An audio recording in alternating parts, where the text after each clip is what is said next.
Donald and Douglas are twins and had arrived from Scotland to help Sir Topham Hatt, but only one engine had been expected. The twins meant well, but did cause confusion. Sir Topham Hatt had given them numbers, Donald 9 and Douglas 10, but he was still planning to send one engine home.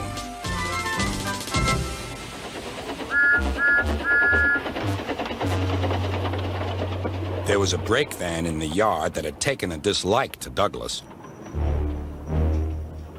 Things always went wrong when he had to take it out. His trains were late, and he was blamed. Douglas began to worry.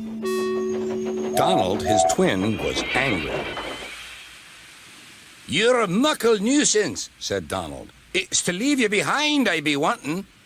"You can't," said the brake van. "I'm essential." "Ah, are you?" Donald burst out.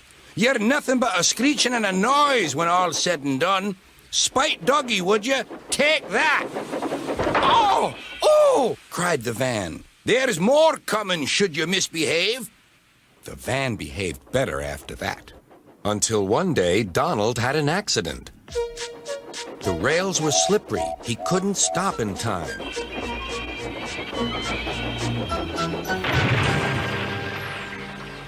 Donald wasn't hurt, but Sir Topham Hatt was most annoyed.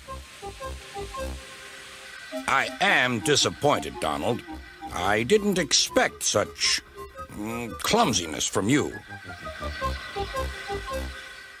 I had decided to send Douglas back and keep you." "I'm sorry, sir," said Donald.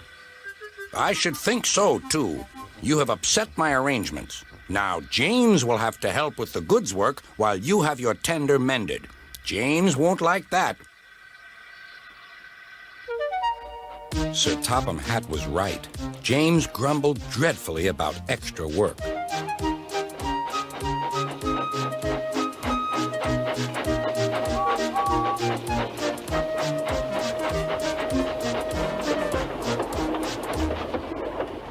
"Anyone would think," said Douglas, "that Donald had had his accident on purpose.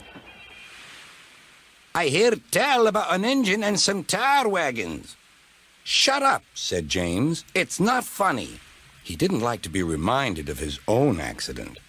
"Well, well, well. Surely, James, it wasn't you. You didn't say."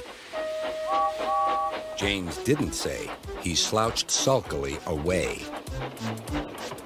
"James is cross," snickered the spiteful brake van. "We'll try to make him crosser still." "Hold back," giggled the freight cars to each other. James did his best, but he was exhausted when they reached Edward's station. Luckily, Douglas was there. "Help me up the hill, please," panted James. "These freight cars are playing tricks." "We'll show them," said Douglas.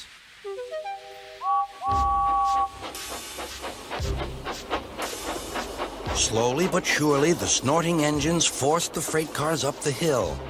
But James was losing steam. "I can't do it! I can't do it!" "Leave it to me!" shouted Douglas. The conductor was anxious. "Go steady! The van's breaking!"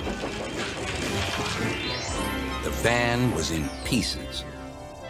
No one had been hurt, and soon Edward came to clear the mess. Sir Topham Hatt was on board. "I might have known it would be Douglas," he said. "Douglas was grand, sir," said Edward. "James had no steam left, but Douglas worked hard enough for 3. I heard him from my yard." "2 would have been enough," said Sir Topham Hatt. "I want to be fair, Douglas, but I don't know. I really don't know." Sir Topham Hatt was making up his mind about which engine to send away, but that's another story.